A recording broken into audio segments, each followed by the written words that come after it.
रमेश खटीक के पक्ष में एक चुनावी सभा में थे।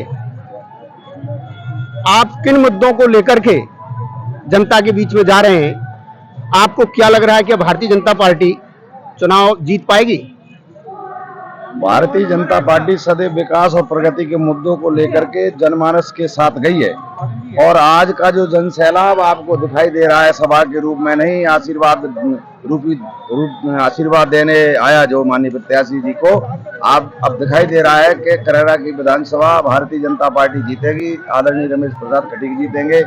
और रही बात मुद्दे की बात, और विकास और प्रगति का मुद्दा सदैव भारतीय जनता पार्टी का रहा है और भारतीय जनता पार्टी का एक कार्यकर्ता माननीय मोदी जी और माननीय शिवराज सिंह चौहान जी की डबल इंजन की सरकार ने जो काम किया है उस एक एक काम को लेकर के जन जन तक पहुंच रही है और जन जन का आशीर्वाद हमें भारतीय जनता पार्टी के प्रत्याशी को प्राप्त हुआ है। चाहे वो हमारी माता बहनें हों, चाहे हमारे नौजवान हो, चाहे बुजुर्ग हो, चाहे महिलाएं हों, तमाम योजनाओं को लेकर के हम आश्वस्त हैं और हम विजयी होंगे।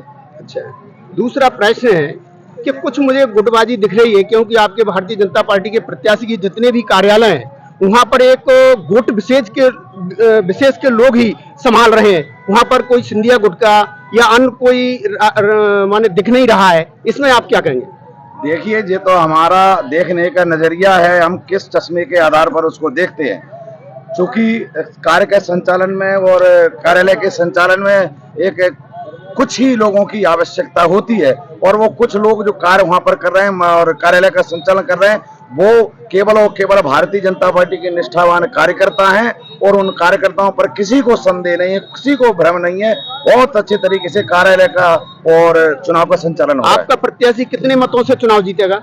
हम बहुत हजारों मतों से चुनाव जीतने वाले हैं।